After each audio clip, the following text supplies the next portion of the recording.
A tour bus winds its way down a lonely mountain road. Inside, some passengers are joyful, others uneasy. The tour guide seems completely at ease, while the students are lost in the moment. But in an instant, everything changed. The driver screams in terror as the brakes give out. The vehicle plunges over the side of the cliff, resulting in a devastating crash with no survivors. But in the aftermath, strange figures begin to gather. A voice calls out under the moon, announcing it's time. A voice cuts through the darkness, commanding Tudugai to awaken. He rises not as a boy, but as a hulking creature of stone. Another student jolts awake, still human, but utterly terrified. A pale woman with sharp teeth quickly silences his cries.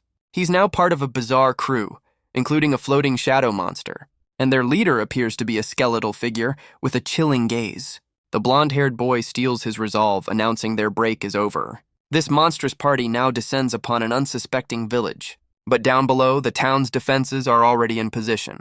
Their captain, a stout warrior with a massive axe, rallies his men. The soldiers stand at attention, reporting to their captain. A subordinate confirms the entire village has been assembled. The captain grins, pleased with their efficiency. He addresses the terrified crowd, announcing they are a monster subjugation unit. He tells them with a sneer that they should consider themselves lucky. A sealed monster has appeared in the old church ruins. The village elder expresses his relief, completely missing the red flags. The captain then gestures to the food supplies they've already collected.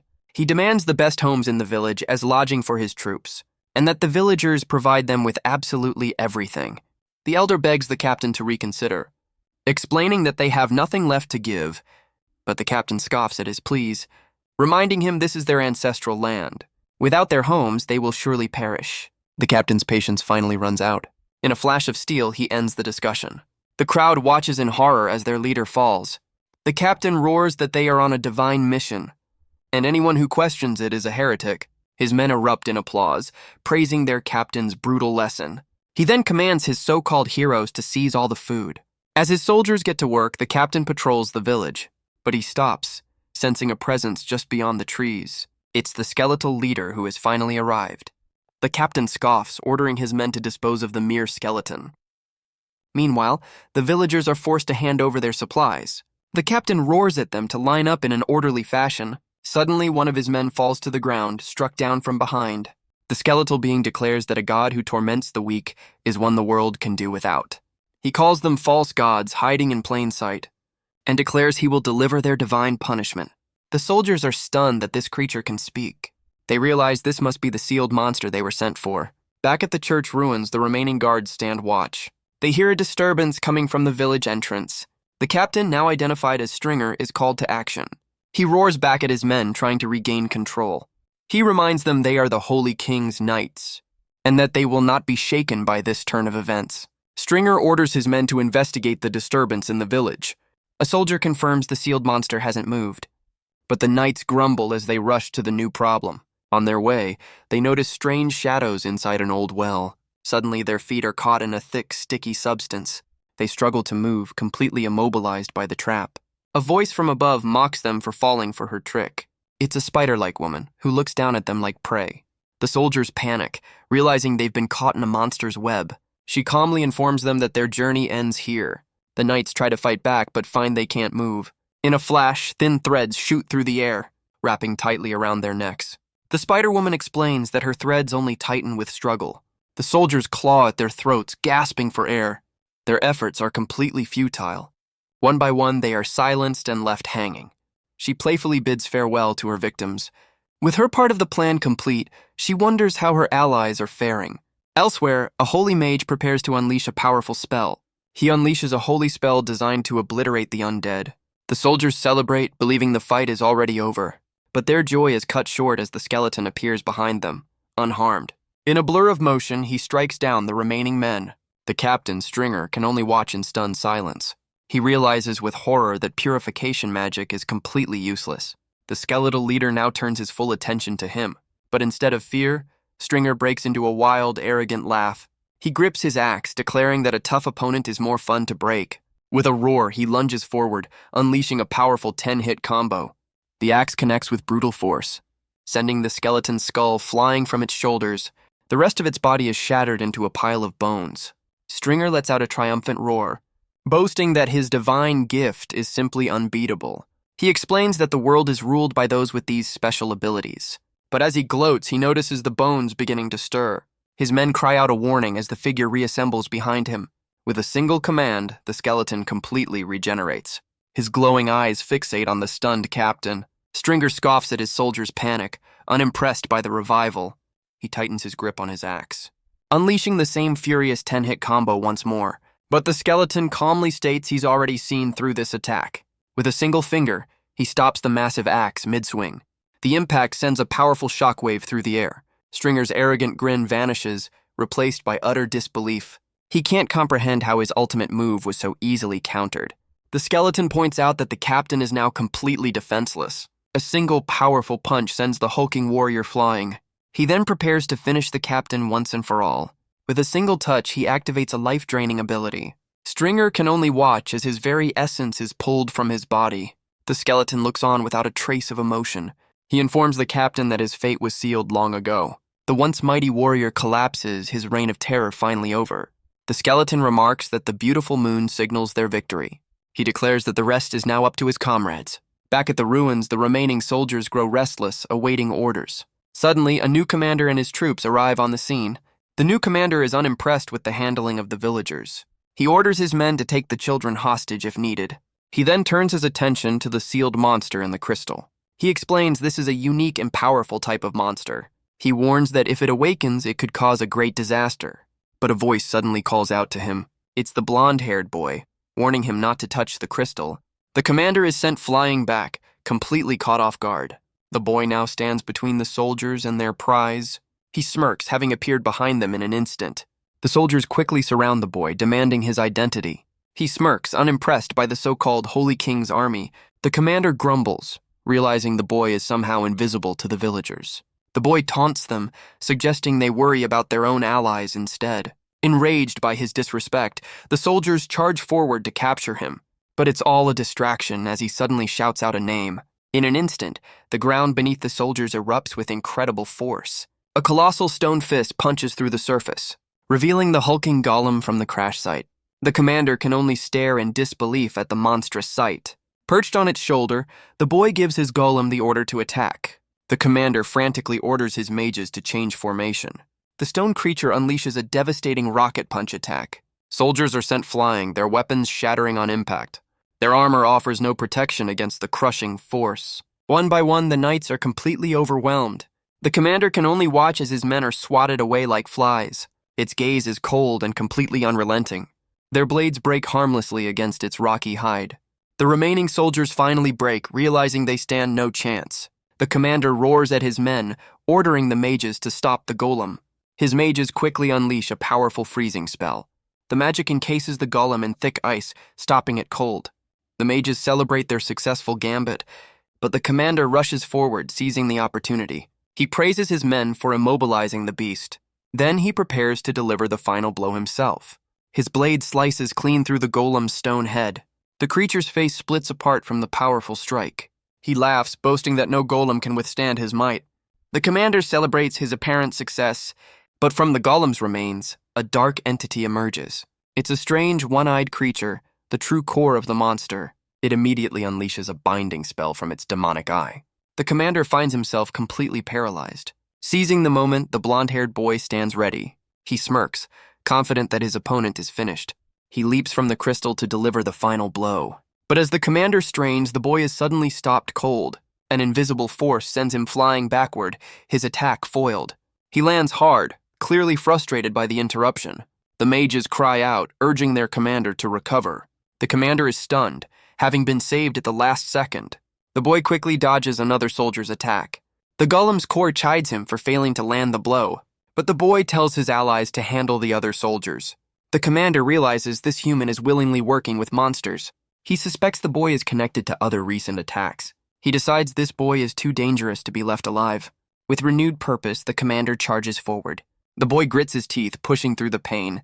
The commander unleashes a powerful fire spell, but the boy leaps away from the explosion with ease. The commander smirks, confident in his winning strategy. He closes the distance, grabbing the boy as he lands, but the kid twists around with a powerful kick. The blow connects, stunning the veteran knight. He can't believe the boy escaped his grasp so easily. Enraged, the commander lets out a furious roar. The two of them clash again in a blur of motion. The commander realizes he's been underestimating his opponent. All of his attacks should have been impossible to avoid. He deduces the boy is using a special gift of his own. He's surprised the kid can use magic on top of it all. But he's never seen an ability quite like this before. With a roar, he unleashes a barrage of dark magic. The boy dashes through the explosions with incredible speed. The commander decides to stop holding back finally. He's now willing to cause serious harm to end this fight. As the boy, now identified as Guy, flees, his monstrous allies watch with concern. The golem's core tells its other half to stand by. Guy curses his pursuer's relentless chase. The commander decides to end this at close range. He unleashes a projectile he knows is unavoidable. A look of grim satisfaction crosses his face. With a furious roar, he puts his all into the throw. The boy can only watch in shock as it flies by. The commander uses this opening to close the gap. He finally corners the boy, gloating that it's over. Guy looks back in horror, realizing he's trapped. Guy's back hits a massive sealed door. The commander smirks, declaring that it's a dead end. He clenches his fist, ready to end the fight. As Guy desperately calls for help, the commander laments how troublesome it would be if he escaped. He calmly decides he'll have to make sure the boy can't run again. Guy begs him to stop, his voice filled with pure terror. The commander raises his blade, offering some twisted reassurance. He even explains how his flaming sword will cauterize the wounds. Guy can only scream for him to stay away, but suddenly, a volley of dark projectiles flies past him toward the commander. But the projectiles were just a feint, as Guy lands a solid punch. The commander looks down, his face a mask of pure shock. Guy taunts him, his fist still buried in the knight's armor. Stumbling backward, the commander demands to know what he did, but his hand begins to glow with a dark, sinister energy. He lets out a roar of pure, unadulterated rage. In a flash, he prepares to retaliate with overwhelming force. A whip of dark magic lashes out, forcing Guy to retreat. The boy is sent tumbling through the air from the impact. The commander grits his teeth, furious that his opponent is still moving. Guy wipes the blood from his mouth, accused of siding with monsters. The commander roars, demanding to know who they are and what they want. The golem's core seems taken aback by his fury, but behind him, its other half begins to pull itself back together. Guy catches his breath, a defiant look on his face. His ally offers a strange but apparently supportive comment. Guy finally answers the commander's furious question. He declares that these monsters are his classmates. And for the first time, the entire party stands united behind him. The villagers, now safe, offer their heartfelt thanks. The skeletal leader speaks with a new, elf-like ally. They're grateful, but also confused about who the real monsters are. The new ally turns his attention to the sealed crystal. He and the golem's core wonder what lies within. The Spider-Woman suggests a direct approach. As they gaze upon another sealed monster, an enemy of the gods, he knows that if left alone, this being will be used for destruction. And to survive in this world, they have no choice but to fight. With a single touch, he prepares to release the prisoner. The crystal shatters under the skeletal leader's touch. A voice from within welcomes him to this world. It's a dragon-like being, another reincarnator from Class 2C. Meanwhile, a new figure walks with purpose. Guards greet a commander named Colonel, who seeks an audience with the Pope. He's arrived at the Grand Carolina Church in the Holy Kingdom. Inside, an old bearded man greets Colonel from his bed. The elderly figure appears frail, resting in a lavish room. Colonel reports that he has returned, as the man was expecting him. This is King Pantiel, and he was looking forward to the report. Colonel reports that the sealing mission is complete. The king praises his commander's swift work. He declares that choosing Colonel as his successor was the right decision. But Colonel notices the king's troubled expression. He admits the mission was difficult and cost him men. The king simply laughs, chiding him for his humility. He reassures Colonel that he is a worthy successor. The commander listens, his expression unreadable. The king then offers him a chance to practice for his new role. Colonel is stunned by the unexpected proposal. A nearby maid voices her concern for the king's health. But Pantiel simply laughs, dismissing her worries. He suggests a light warm-up before bed. And with a single clap of his hands, the entire room around Colonel vanishes. He now stands in a vast, empty space. So much for a light warm-up. The king's voice urges him not to hold back. But Colonel can't see his opponent anywhere. Sensing nothing, he decides to make the first move. Suddenly, a hand erupts from the ground, grabbing his leg. He's stunned as the very ground beneath him cracks open. The commander is thrown back by the sudden, powerful attack. He crashes to the floor, completely caught off guard. And from the darkness, a familiar face begins to emerge. It's the king, Pantil, looking far from frail. He rises as if waking from a long slumber. Colonel looks back to see the king is somehow in his bed again. He can't believe it, thinking the king had long since retired from battle. He recalls the legend of a man who once subjugated 7 dragons alone. His body freezes, refusing to fight against such overwhelming power. He's suddenly surrounded by multiple copies of the king. They sit up in unison, preparing to cast a spell. A dark energy begins to swirl around the commander, and he realizes with a jolt that he's been trapped. The king announces his next attack, Undead Rain. Colonel can only watch, completely powerless to move. He's forced to his knees by an unseen pressure. A horrifying sphere of tormented souls descends upon him. It's a writhing mass of the undead, screaming in silence. The king declares that he will be utterly crushed. Colonel grits his teeth, trapped by the king's power. But he summons his own power, the Imperial Guard. The king's hand descends to crush him, but with a single finger, he stops the attack. He tells the commander it was a shame. The king's illusionary spell begins to fade. He's stunned as the undead rain simply vanishes. Colonel collapses, his consciousness fading away. He awakens sometime later, finding himself in a bed. The maid stands by as he asks what happened. The maid explains that he was dazed before suddenly collapsing. Colonel listens, trying to process the overwhelming defeat. He asks about the king, but she admits she doesn't understand either. He reflects that the king only used 3 techniques to best him. He tries to dissect the illusion, but finds no flaws in his memory. He questions the nature of the king's overwhelming power, but he realizes overthinking it is just another one of the king's traps. He walks through the streets, blaming his own weakness for his failure. He remembers that he is a candidate to be the next Holy Knight, and with the succession already so contentious, he cannot afford to be weak. His eyes burn with a renewed determination. He walks alone through the darkened streets. But he's not as alone as he thinks. A group of assassins emerges from the shadows. He recalls his recent humbling defeat, and realizes this is a perfect chance to grow. One of the assassins lunges forward, but Colonel moves like a blur of motion, cutting down his attackers with ease. He knows this is the only way to get stronger. He vows to crush all opposition and claim this country for himself. As his men arrive to find the aftermath of the fight, they remind him of a report concerning the expeditionary force. The news is grim. They've lost contact with Captain Stringer. In fact, the entire unit has completely vanished without a trace. Colonel decides to relay the information to the unit commander, seeing this as the perfect trial and declaring he will go himself. Meanwhile, back at the ruins, the crystal finally shatters. The being inside welcomes his liberator to this new world. He calls for the release of all reincarnated students from Class 2C. The crystal prison explodes into countless shards. Guy and the Golem's core watch the scene unfold. A massive scaled foot steps out from the wreckage. The newly freed being looks around, confused by its surroundings.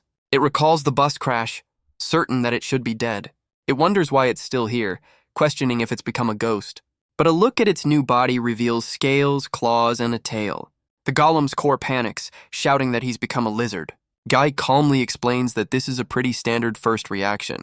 The skeletal leader decides they have a lot to teach their new ally. He pinches his own cheek, confirming this isn't a dream. The Golem's core gets right in his face, demanding to know who he is. The Dragon Man is stunned it can speak his language. The creature just seems confused by the question. Losing his patience, the new ally lashes out with a powerful strike. The blow sends the Golem's core flying backward. He roars at them to stay back, panicking completely. He's determined to survive, refusing to die again. Guy tries to calm him down, impressed by his raw power. But the Dragon Man is still flailing wildly, forcing Guy to dodge. But the Golem's massive hand shoots out, catching the panicked Dragon Man mid-swing. It holds him fast, announcing that he's been caught. The Dragon Man struggles, vowing that he will survive this. He refuses to die in a place like this, unleashing a powerful dragon breath attack. The blast scorches the Golem's hand, forcing it to release him. He pants, exhausted but free. Suddenly, a crystal on a string flies through the air. It wraps around him, binding him completely. Guy shouts that their trap has sprung successfully. A new ally, a tall woman, helps him pull the string tight. The Dragon Man struggles, but he's completely ensnared. The Golem's core floats over, telling him to behave. It unleashes a weakening spell from its demonic eye. The Dragon Man roars as his strength begins to fade. His body goes limp and he collapses to the ground. Guy approaches, telling him they aren't his enemies. He gives a confident thumbs up, asking him to remember their class. The Dragon Man can only stare, utterly shocked by this revelation. Guy smirks, telling him to take a closer look at his face. The dragon man stares up from the ground, a jolt of recognition hitting him. His eyes widen as the realization finally dawns. He can't believe who is standing before him.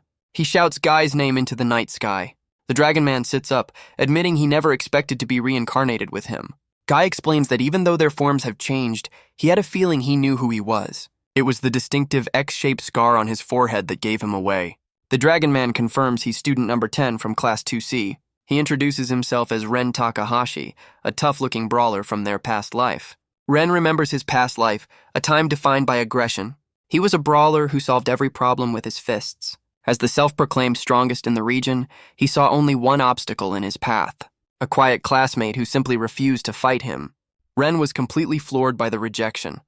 He recalls confronting Guy, who seemed utterly bored by the challenge. He had grabbed the boy by his collar, demanding to know why he was so scared.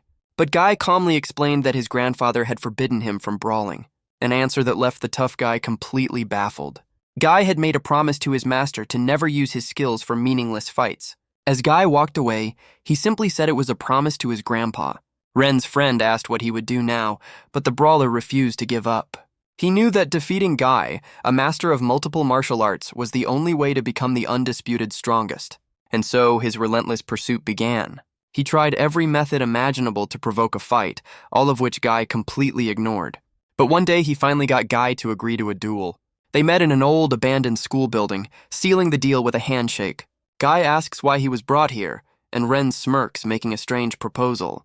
He reminds Guy of his promise not to use his hands or feet in a brawl. Then, pointing to his own head, he suggests a headbutting contest instead. Guy smiles, impressed by Ren's creative persistence. Ren is stunned that his ridiculous plan was actually accepted. And so, the two of them clash in a brutal headbutting match. Their foreheads meet with a sickening crack. Guy warns him that if he loses, he must never bother him again. Ren grits his teeth, pushing through the intense pain. He tells Guy not to regret this as they collide once more. The sound of their duel echoes through the abandoned building. And for the first time in his life, Ren tasted true defeat. He explains that the scar from that day was carried over to his new body. Ren looks at his new allies, demanding to know why they've all become monsters.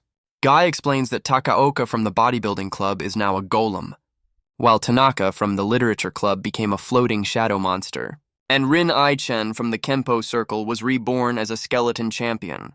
Amahara from the handicrafts club is now an arachne. Ren roars in frustration, pointing out that Guy is the only one who's still human. Guy calmly replies that he just woke up this way, suggesting Ren was lucky to get a monster form. He ponders the concept of luck, wondering if it's really that simple. But Ren interrupts his thoughts, telling him to look at something amazing. He points to Amahara, who is now swinging through the trees with incredible agility. Guy explains that a monster's body is better suited for survival. Ren points out that his new dragon form is overwhelmingly powerful. He challenges Guy to an arm wrestling match to prove it. Guy struggles, clearly outmatched by Ren's monstrous strength. Ren gloats that while he could never win before, he's superior now. He smirks, asking if Guy is ready to give up. But Guy grits his teeth, telling him not to get carried away. He decides to fight dirty, making a sudden move. Biting down hard on Ren's arm with a feral look, he quickly lets go, telling the stunned brawler he was just joking. Ren lies on the ground, completely stunned by the unorthodox move. Guy simply apologizes, brushing off the bizarre attack as a joke. But Ren's eyes burn with a new fire, vowing to never lose again. Later that night, the group gathers around a crackling fire. The strange party of former classmates shares a quiet moment. Guy recalls meeting another reincarnator first, Ren's twin sister Miwa. He had thought her existence was a special case in this world, but he remembers how they were suddenly attacked by a strange group. A winged man had demanded that his cronies release Miwa. The leader smirks, declaring he's finally found his bride after 1,000 years. The winged leader orders his men to dispose of Guy. Guy screams in desperation, reaching out for his sister. He's tossed over the edge of a cliff, losing consciousness as he falls. He recalls how Miwa was taken by a group of vampires, the very race she was reincarnated into in this new world. Back in the present, Guy clenches his fist in frustration. He blames his own weakness for failing to protect her. His allies listen as he explains his only family is gone, but he has a single clue to finding her again. And he vows to find that man and rescue his sister, no matter the cost. His allies listen intently to his story. The skeleton leader explains they're seen as monsters to be destroyed. The golem's core realizes their enemies will be wherever their friends are. Guy agrees, declaring they have to get to their classmates first. Their only choice is to find their allies and build their strength. He knows their classmates are scattered and alone in this harsh world. Elsewhere, another reincarnator longs for a place to call home, while in another part of the forest, someone is running for their life. A young elf girl sprints through the dense woods, her face a mask of pure, unadulterated terror. She's being hunted by a pair of shadowy figures. They are ruthless poachers, riding monstrous boars. They laugh, certain their prize will fetch a high price. An arrow lands at her feet, a warning that her time is running out. She screams for help, her voice echoing through the trees. In the distance, she spots a campfire and runs toward it. Guy's party looks up, startled by the sudden intrusion, but the sight of them stops the girl cold, her face a mask of shock. She trips in her panic, tumbling to the ground before them. As Guy checks on her, his monstrous allies completely lose their cool. So much for a warm welcome. A new face, a blonde-haired elf, warns his allies to hide. The poachers ride in, demanding he hand over their prize. He holds the unconscious girl, looking completely unimpressed. The hunters shout threats, warning him not to test their patience. The elf boy is stunned by their sheer arrogance, but a shadowy figure suddenly appears between them. It's the golem's core, Tanaka, with a menacing grin. He unleashes a charming spell from his demonic eye. He speaks directly to the boars, asking them to remember their wild days. And just like that, the boars recall their freedom, their loyalty suddenly shifting. The poacher is stunned by this sudden betrayal. His boar bucks wildly, throwing him from its back. He hits the ground hard, shouting in confusion. The newly freed boars turn on their former masters with a vengeance. The hunters are quickly overwhelmed by their own mounts. Their grim work finished, the boars retreat into the forest. The elf boy congratulates Tanaka on his surprisingly effective animal therapy. Ren remarks that this scene feels oddly familiar, like something from a movie. Their attention then turns back to the girl they rescued. They find her sleeping soundly, and the elf boy notes her distinctive ears. The elf boy confirms that she is in fact an elf. She slowly begins to stir, groaning as she regains consciousness. He explains that since she's afraid of monsters, he'll introduce himself as a monster tamer. She looks up in fear, repeating the words monster tamer.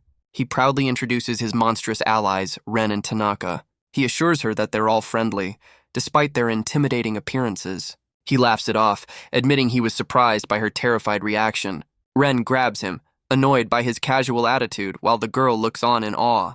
But her expression suddenly hardens with a sense of urgency. The elf boy whispers with his skeletal ally, wondering why she was being hunted. The elf boy listens intently to her story. The girl bows deeply, begging the monster tamer for his help. A new ally, a demon-like woman, tells him to follow without question. Without waiting for an answer, the girl takes off at a full sprint. The party reluctantly gives chase, trying to keep up with the panicked elf. Ren gets a bad feeling, sensing this has something to do with nobility. But the elf boy just smirks, recognizing a familiar name. The girl finally stops, announcing they've arrived at their destination. Before them stands a massive, crumbling mansion deep in the forest. Ren remarks that it's more of a ruin than a mansion. So much for 5-star accommodations. But their arrival is met with a volley of arrows, forcing the group to scramble for cover. The monster tamer barely avoids being hit, as a trio of archers orders them to halt from a balcony above. Their leader, a wounded elf, declares this an invasion of their territory. Ren and Tanaka look up, unimpressed by this hostile welcome. But upon spotting the monsters, the elven leader orders his men to fire. Suddenly, the young elf girl cries out for them to wait, placing herself between her rescuers and the archers. The lead archer lowers his bow, recognizing the girl below. She explains that she was being hunted by poachers, but these monsters saved her.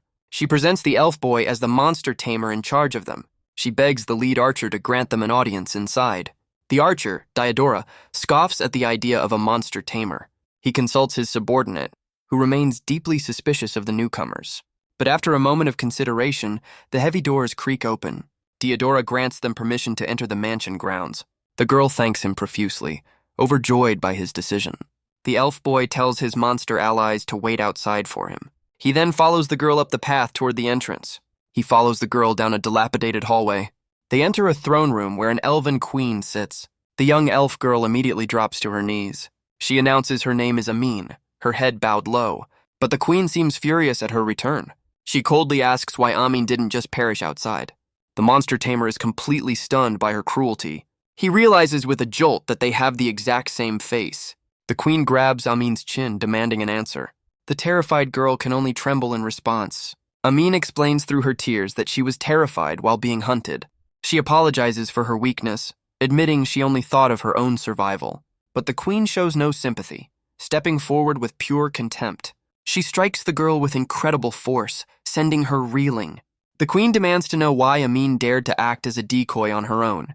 She lashes out again, reminding Amin that her only purpose is to be a body double. Her hands tremble with rage as she grips the whip. She explains that a coup has shattered their kingdom and the king is dead. With most of the royal family captured, she declares that she must survive at all costs.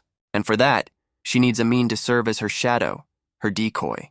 The queen roars that Amin's only job was to be a distraction for the pursuers, but her hand is suddenly caught mid-swing. The monster tamer steps in, telling her to calm down.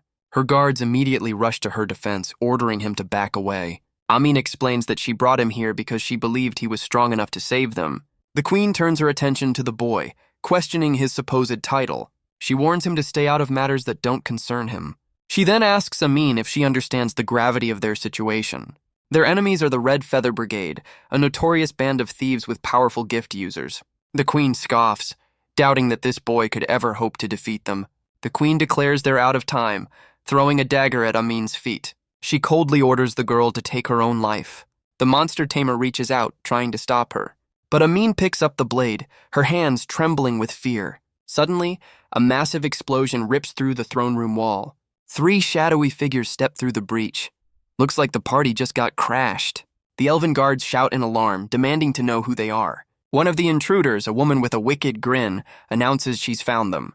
Their leader steps forward, declaring they've come for the princess. The queen can only grit her teeth, recognizing the Red Feather Brigade. The guards shout at the intruders to stay back, demanding to know what happened outside. But their leader just smirks, finding their resistance amusing. He informs them that the elves outside have already been dealt with. His men stand over the fallen, their victory assured. The entire mansion is surrounded, cutting off any hope of escape. He tells the princess to surrender quietly, her time now up. The queen can only glare back, her options dwindling by the second. The throne room is a tense standoff, the air thick with smoke. The monster tamer watches, his expression hardening. Meanwhile, in a completely different part of the world, another classmate stirs a strange brew. The leader smirks, confirming the elves outside have been wiped out. The queen can only stare back in disbelief. He offers to spare their lives if they surrender quietly. He declares their only mission is to deliver her to a man named Jillian.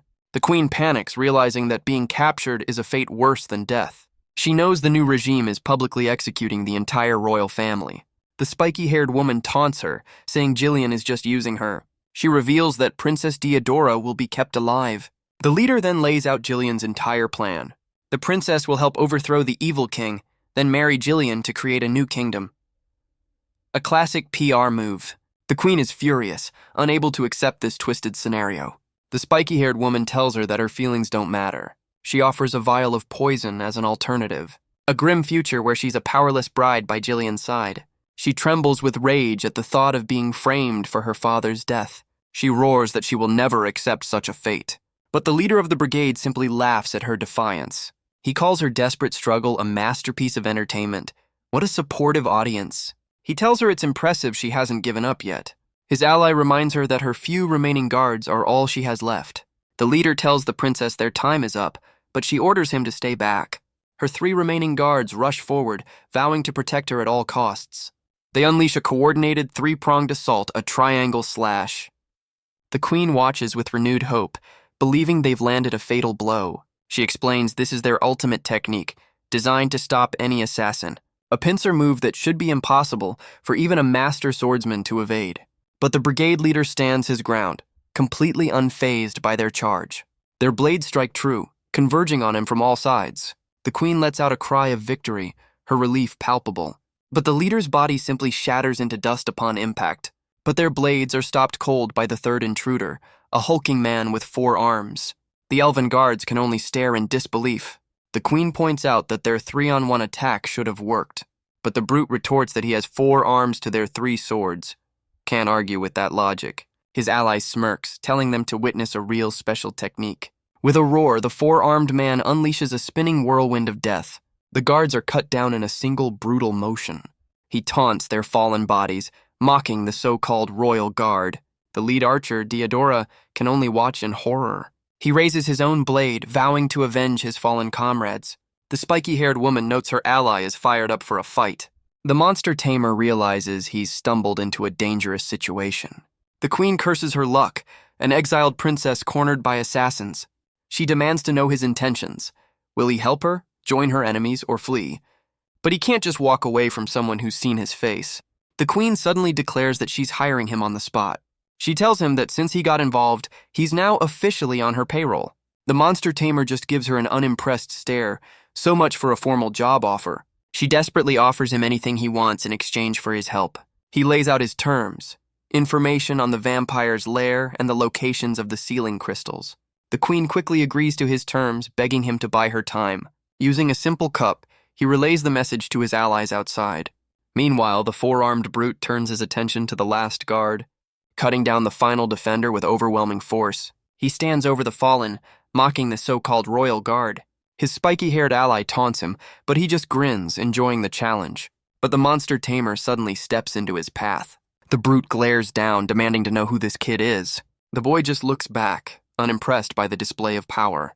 He introduces himself as Guy and offers them a single warning. The brute roars at Guy to get out of his way. He lunges forward, ready to strike the boy down. But Guy calmly tells him that he's not his opponent. The brute is stunned as something lands behind him with a crash. It's Ren, in his full dragon form, roaring a challenge. The brute and his spiky-haired ally can only stare in shock. The elf boy asks Ren if this is his opponent, noting the brute seems strong. The throne room is now a tense standoff between the two groups. The assassins break into laughter, mocking their lizardman trump card. The woman taunts them, saying she'll hire Ren to pull a cart. The woman scoffs at Ren's dramatic entrance, mocking his old title. But Ren just smirks, thinking that bullies are the same in any world. He tells Guy that he's almost relieved to find such familiar arrogance. He declares he'll handle one of them, since they clearly need a lesson. He remembers his old life, where he taught plenty of lessons to those who preyed on the weak. With a roar, he leaps forward, ready to reintroduce them to his fists. But the four-armed brute swings at Guy, who blocks the massive blow. The spiky-haired woman shouts at him for interfering. Guy just grins, telling her that since Ren is busy, it's time for them to start. She turns to face him, realizing this kid is her opponent now. The woman sighs, unenthused about her new opponent. She tells Guy to stand down, not wanting to fight a woman. She mocks his ignorance, calling him a fool. His calm confidence only fuels her rage. Guy reminds her that the mansion is completely surrounded. She smirks, vowing that not a single rat will escape. But Guy calmly returns the threat right back at her. The woman is taken aback by his confidence. Suddenly, a thorny vine shoots past her head. Outside, her men are ambushed by a massive spider-like creature. From the shadows, a new observer watches the chaos unfold. Outside, the Golem makes short work of the remaining soldiers. The mysterious figure finds this country increasingly entertaining. Back inside, Ren lands a devastating blow on the brute. He pins the four-armed assassin to the ground with ease. The skeleton and Golem's core secure the entrance, noting a presence on the roof. The spiky-haired woman is stunned to find someone else up there. A new ally, a demon-like woman, unleashes a powerful kick. The blow connects, sending the assassin flying across the rooftop. She's sent tumbling from the roof, cursing her attacker. The Golem's core boasts that he's the strongest warrior of his tribe. The demon woman scoffs, telling them not to bring their pets along.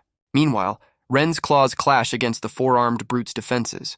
The spiky-haired woman looks up, stunned by this new monster's arrival. Tanaka shows off his form, asking if she finds him beautiful. But the demon woman suddenly realizes her opponent has vanished. A blade whips past her face, catching her completely off guard. The blow connects, forcing her back from the impact. She looks back in shock, a cut now visible on her cheek. Her expression hardens, her fury now fully ignited. The spiky-haired woman lands, mocking her foe for being cut by an unseen attack.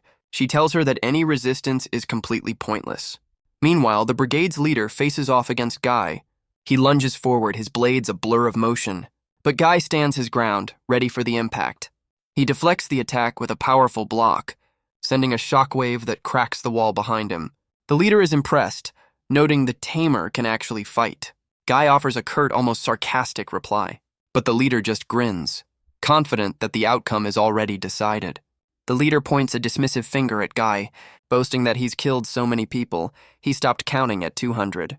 But his spiky-haired ally suddenly tells him to look away, as Ren grits his teeth, struggling against his own opponent. The leader calls out to his brute, Glenn, a hint of concern in his voice. Ren admits that this four-armed foe is tougher than he first imagined. Glenn retorts that the feeling is mutual. With a roar, he unleashes a furious barrage of slashes. Ren barely manages to block the overwhelming assault. Glenn growls in frustration, unable to cut through the dragon's tough scales. But Glenn just grins, deciding it's time to show his true power. He lets out a furious roar, activating a special ability that hardens his body. His muscles bulge with a surge of newfound strength. He unleashes a devastating punch that shatters Ren's defenses, finally drawing blood and cracking his tough scales. The brigade leader calls out Glenn's name in alarm. He then taunts Guy for being distracted by his ally's struggle.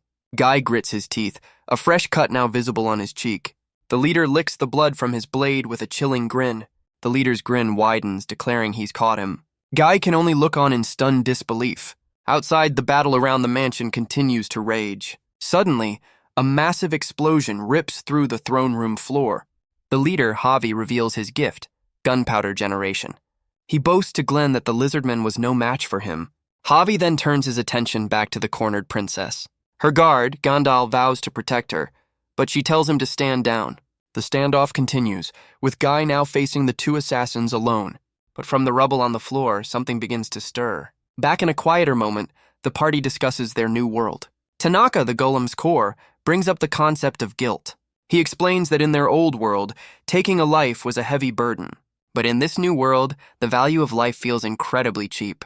Ren admits that he understands his opponent's mindset all too well. He realizes that to survive against this world's ruthless rulers, it's not about justice or being a hero. It's simply the harsh logic of this new world. Back in the present, Glenn looks on, completely surprised. He tells Guy he doesn't care about the princess or his fallen allies. He's surprised that this annoying brute is all that's left. But from the rubble, Ren rises, brushing off the attack. The assassins can only stare, shocked that he's still alive. Glenn can't believe his ultimate move left not a single scratch. He realizes this is no mere lizardman he's fighting. Ren clenches his fist, ready to return the favor. He unleashes a devastating dragon claw attack. His claws slice through the brute with incredible speed. Glenn can only let out a scream of pure agony. He looks down in horror as the attack tears him apart. The four-armed brute is completely overwhelmed by the attack. Javi can only stare in disbelief at the sudden turn of events. Ren scoffs, having no more time to waste on this small fry. He roars at Guy to stop playing around and end this. But Javi is suddenly caught off guard as Guy appears behind him. Our boy glares, reminding the leader who his real opponent is. Javi roars in confusion, demanding to know how he survived the explosion. But Guy closes the distance in a blur of motion. A single, powerful punch sends the assassin flying across the room. Ren lets out a triumphant roar as his ally takes control of the fight. Ren decides to deal with the remaining trash all at once. He unleashes a devastating azure breath attack, catching the spiky-haired woman completely by surprise. Both she and Javi are engulfed in the searing blast. The attack consumes them entirely, leaving nothing but scorched stone. Ren looks on, satisfied with his overwhelming power. The throne room floor is left a smoldering ruin. He turns to Guy, proudly boasting about his new strength. The queen, Diodora, praises them for wiping out the infamous Red Feather Brigade. Her guard reports their own losses, but is relieved that she survived the ordeal. The queen declares that as long as she survives, the royal bloodline is secure. She insists that her death would mean the end of their entire dynasty. She dismisses the battle, claiming such a minor sacrifice was nothing. Ren can only glare, disgusted by her arrogance in front of her fallen men. The queen orders her remaining guards to prepare for their immediate departure. But Guy steps forward, reminding her of the reward she promised him. She asks which he'd prefer: information on the vampires or the sealing crystals. Then, with a smug grin, she tells him she knows nothing about either. A classic royal screw-over. Guy and Ren can only stare back, completely blindsided by the betrayal. Her voice echoes from the mansion, declaring she never had any information to give. The queen scoffs, claiming she was just as desperate as they were. She insists that as the last of her bloodline, she must survive, and that she will do whatever it takes to reclaim her kingdom. But in a flash of steel, her speech is cut short. Her loyal guard can only scream in disbelief. Ren is completely floored by this sudden betrayal. The queen stumbles back, unable to comprehend the attack. The hand holding the blade belongs to none other than Guy. Enraged, her guard unleashes a powerful ice spell. The attack hits its mark, piercing our boy from behind. Guy is sent flying back from the impact as the queen collapses. Her guard, Gondal, screams in anguish, questioning why this happened. The fallen queen whispers a final thought about her own daughter, but it's revealed this was all part of Gantal's plan for revenge. His own daughter was sacrificed as a body double, and he's been plotting ever since. He seems to have expected some gratitude for his actions, but now he's filled with nothing but regret. He realizes he never truly understood his daughter's sacrifice. He admits that this was all his mistake. As Amin stands before him, he declares himself unfit to lead. The young elf girl offers a tearful apology for her weakness. Guy and Ren can only watch, confused by this turn of events. She begs the fallen queen not to apologize for anything. The decoy whispers that she was happy to have been of service. The real queen thanks her, vowing to live on for them both. The girl can only weep at the incredible sacrifice. Guy watches the tragic scene unfold in the ruined hall. The girl then turns to Guy, revealing she is the real Diodora. She explains their escape was compromised by a traitor in their midst, and that she had switched places with her decoy, a secret even Gondal didn't know. Guy tells Ren they should leave before more pursuers arrive. The real Queen Diodora vows that the lives lost will not be in vain. She is determined to survive and carry on their legacy. After escorting the elves to a safe town, the party continues their journey. They arrive at the bustling commercial city of Dud. With his monstrous allies barred from entry, Guy heads in alone. He makes his way through the streets, his goal clear. And in the center of town, he finds another massive ceiling crystal. He looks closer, recognizing the humanoid shape trapped within. But as he studies it, he senses he's not the only one watching. Seeing no soldiers nearby, Guy decides this is his chance. He reaches out, preparing to release the prisoner within. The crystal shatters and a pair of feet land softly on the ground. Guy looks on, a flicker of recognition in his eyes. He calls out her name as a young girl emerges from the shards, Akina. She identifies herself as Sarashina Akina, another student from the crash. Her first thoughts are of despair, lamenting her short and unlucky life. She thinks of her family, but also of another deep, lingering regret. A flashback shows a young boy being pushed down by a bully, an act of cruelty that has clearly stuck with her all this time.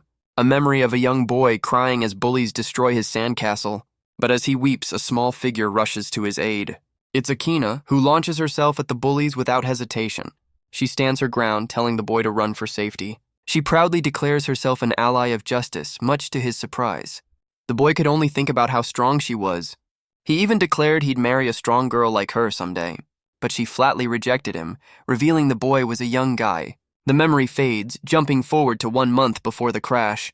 Akina walks with her friends, unaware she's being watched from the shadows. She recalls being cornered by a group of thugs. Their aggressive advances quickly turned into an abduction. True to her nature, Akina tried to fight them off, but she was hopelessly outnumbered and outmatched. The situation turned deadly when a blade was drawn. Her defiant expression finally gave way to fear. The leader smirked, his threat stopping her cold. For the first time, she was forced to surrender to violence. She remembers the despair of being forced into the van, and then a strange memory of Guy being disruptive on the tour bus. The thug leader roars at Guy, who has somehow taken the driver's seat, but our boy just calmly puts the van in gear. In a flash, one of the thugs is ejected from the moving vehicle. As another gives chase with a furious roar, Guy slams the door shut with perfect timing, sending the man crashing hard into the side of the van. He smirks, asking if the guy just wanted a closer look. The leader glares, his patience completely gone. He pulls out a blade, his threats now deadly serious. But Guy stands his ground, completely unfazed by the weapon. Guy smirks, noting that bringing a weapon changes the rules. In a flash, he disarms the man with ease, turning the blade back on its owner. Then with a single brutal punch, he sends the thug flying backward. The man cries out, his nose clearly broken from the impact. Guy looms over him, asking what he should break next. The remaining thugs can only watch as their leader screams for help. With the threat handled, Guy walks away with a confident wink. He asks Akina if she's all right, and she realizes the boy she once knew is gone. She could only stammer out a thank you, her heart pounding in her chest. After that day, she found she couldn't even look him in the eye. She'd spent her days waiting for the right moment to speak to him again, but all she could think of was his childhood declaration, and she wondered if those words still held any meaning. She had wanted to confess, but the bus crash stole that chance forever. Her feelings were left to wander in the empty space between worlds. A sudden pull from the darkness, a return to the light. Her eyes snap open with a jolt of new life, and back in the present, she awakens from her crystal prison. As the crystal shatters, a familiar figure floats before him. Guy can only stare, a flicker of recognition in his eyes. It's Akina, seemingly unharmed by her long imprisonment. He cries out her name, his voice filled with disbelief. Her eyes slowly flutter open, returning to the world of the living. She hears a voice she never thought she'd hear again. A smile spreads across her face as she realizes she's alive and that Guy is with her. The overwhelming relief brings tears to her eyes. In an instant, she leaps forward, wrapping him in a tight embrace. She cries with joy, ecstatic that he's alive too. She can't believe this is real, calling it a miracle. She remembers the crash, certain she should be dead. But Guy explains they've been reborn in another world. And he tells her that's not all. He reveals that many of their classmates are here too. The news brings her to tears, overjoyed she's not alone. She's suddenly filled with energy, eager to find them. But Guy stops her, pointing out a rather obvious problem. She looks down, not understanding what he means, until she realizes she's completely exposed. Awkward. Akina reacts with a swift, flustered strike to cover herself. She quickly wraps herself in Guy's cloak as he reels from the blow. He realizes their first priority is finding her some proper clothes. Elsewhere, a heated argument echoes through the mountains. A new figure appears, a masked warrior of immense size. He pleads his case to another reincarnator, an insect-like woman, but she flatly rejects his offer to become her subordinate. He insists he is the strongest warrior of his proud tribe. To prove his sincerity, he prepares to reveal his true face. Beneath the mask is a surprisingly timid-looking lizard man. The insect woman scoffs, explaining her simple trick. The lizard man is stunned, realizing her skills are far beyond his. He collapses in defeat, begging to become her subordinate. Elsewhere, Ren points out a strange sight to Tanaka. The Golem's core looks up, noting this world has two suns. A new white dragon ally calls it an honor to be reborn here. Tanaka wonders if this strange environment is connected to magic. He admits it's a tangible reminder of their new reality. The twin suns burn brightly, a clear sign. This is not Earth. The dragon asks if it's safe to stare, but Tanaka is unconcerned. The white dragon explains that observing the stars is key to his race. As they wait, they wonder what's taking Guy so long. Back in the city, Akina questions the concept of race. Guy reflects on his own unusual strength, which seems to bother her. She asks him how she's supposed to figure out what she is. He tells her to simply close her eyes and look inward. He explains that monsters, like animals, have instincts that are programmed into their very being. They can intuitively understand what they are and what they can do. Akina stands, ready to discover her own new nature. Her eyes snap open, her focus absolute. Guy asks if she's figured anything out. She stands up suddenly, startling our boy. In a flash, she throws off the cloak, leaving Guy completely flustered by the sudden reveal. But she's now wearing her old school uniform. Guy can only stare, stunned by the familiar sight. She explains that she's finally figured it out. With a sad smile, she admits she's no longer human, a fact she seems less than thrilled about. Guy listens, his expression unreadable. He takes a moment to process this new information. He admits that while she looks human like him, he can tell she's now one of them. But their conversation is interrupted by a small child, who is completely captivated by Akina's strange outfit. Akina can only offer a flustered thank you. The girl's mother quickly apologizes for the interruption. But Guy just laughs, noting her uniform is a rare sight in this world, a fact that leaves Akina completely mortified. Guy tries to lighten the mood, offering her a local juice. He explains it's a taste of their new reality, but Akina can only stare down at the table in silence. She finally works up the courage to ask him a question. She begs him not to hate her, even if she's no longer human. As the tavern buzzes around them, Guy considers her words. He asks if that's what she's been so worried about. Akina is stunned by his calm, understanding reaction. He tells her that she's not the only one in this situation. With a grin, he reveals that besides him, everyone is a monster. He lists off their classmates' new forms, a golem, an arachne, and a floating eyeball monster. Akina can only stare back, completely overwhelmed by the news. Guy explains that the Holy Kingdom is hunting them, so they need all the allies they can get. She admits it might take some time to get used to her new reality. Gay then asks what kind of monster she's become, but their conversation is cut short as the bartender cries out in alarm. A group of heavily armed adventurers has just entered the tavern. The bartender nervously greets their leader, a man named Jimenez. The other patrons immediately tense up, recognizing the dangerous newcomers. Gay senses the shift in the room, the air now thick with tension. Jimenez greets the bartender with a condescending smirk. He demands the best wine and a spread of food. The bartender nervously tries to bring up their unpaid tab, but his armored companion quickly silences him with a show of force. Jimenez calmly warns him that mentioning such things is a good way to lose his head. The terrified man immediately agrees, insisting there's no tab at all. Soon, a massive feast is laid out before the adventurers. The other patrons whisper that they are the Dragon's Feather, an A-rank party led by the local Lord's son. A strange group of men with dark eyes mutter that it's best to just keep their heads down. One of the knights begins harassing a waitress, his intentions clear. The bartender cries out, worried his business will be ruined. But the knight just scoffs, turning his attention to another target. A man steps forward to protect his wife, begging the knight to stop. But his pleas are met with a single brutal strike. The man is sent crashing to the floor, completely defeated. Guy watches the scene, his patience finally wearing thin. The knight then grabs the terrified woman by her hair. Jimenez and his ally just laugh at their friend's cruelty. The other patrons whisper in fear, knowing this group is notoriously violent. The knight leans in, making a vile threat as the woman begs for help. But a small object suddenly strikes the knight in the head. It was the little girl, who bravely tells the bully to leave her mother alone. The knight stumbles back, more surprised than hurt by the tiny assault. The mother clutches her child, begging for forgiveness as the knight laughs cruelly. He draws his sword, declaring that attacking a noble is a capital offense. The woman pleads for mercy, begging him to punish her instead. He looms over them, threatening to make sure they can never run again. With a furious roar, he brings his blade down upon the helpless pair. Jimenez and his ally just watch, enjoying the show. But Guy can only stare in horror, his patience finally gone. But his blade is stopped cold by Akina, who now stands in his path. The knight can only look down, stunned by the sudden intervention. She had deflected his sword with a single, well-aimed knife. Her expression is now cold, her patience completely gone. She declares that she simply couldn't stand by and watch. As Guy calls out her name, she tells him this injustice is unforgivable. The tavern patrons erupt, shaming the adventurers for their cruelty. Jimenez and his men surround her, questioning her audacity. The knight realizes she caught his blade bare-handed, sensing she's more than she appears. Jimenez smirks, declaring that for her interference, she will be punished. The mother holds her child close, her eyes filled with gratitude.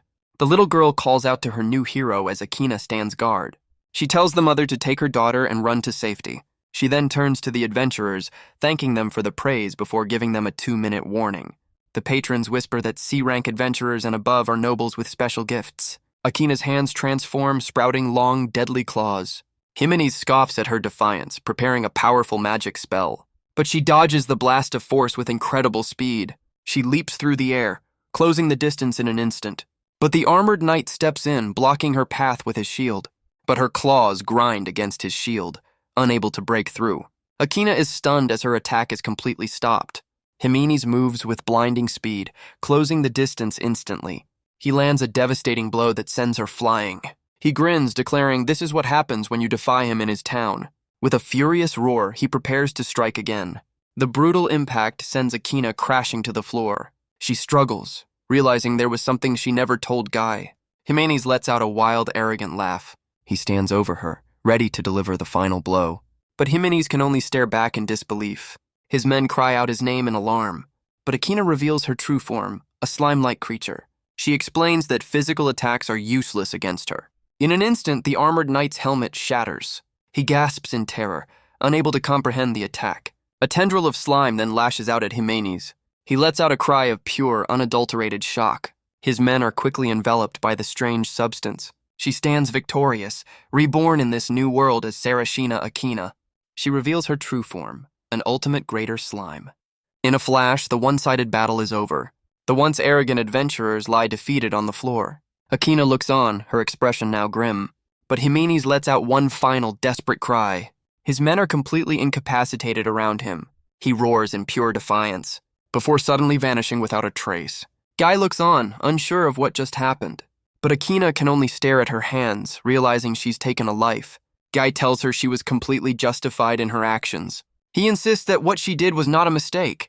He explains that this world is one of survival of the fittest. But he then adds a small but important detail. Akina questions if the adventurers are truly gone for good. But Guy explains that this world has healing magic.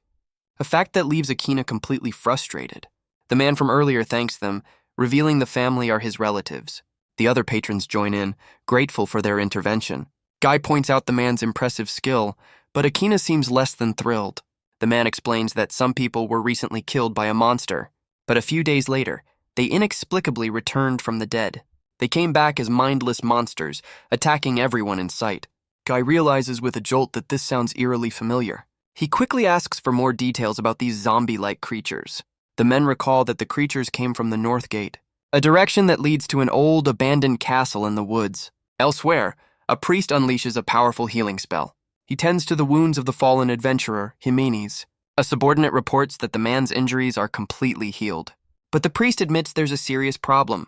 While the bleeding has stopped, his organs are not regenerating and he will soon die. The news reaches the local lord, Randolpha, who can't believe what he's hearing. He grieves, having already lost his eldest son and his wife, leaving Jimenez as his only family. At his son's bedside, he questions why the gods continue to test him. But his despair quickly turns to a grim resolve. He orders his men to summon a woman named Devora at once. He vows that Jimenez will not die and that she will bring him back no matter the cost. His thoughts then turn to the ones who did this to his son. He storms through the halls, swearing to destroy anyone who dares to harm his family. Lord Randolph is approached by his son's men. They beg to join him on his quest for vengeance.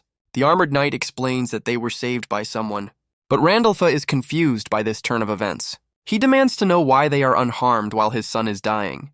He roars that he ordered them to protect Jimenez with their lives. His fury finally boils over into a terrifying scream.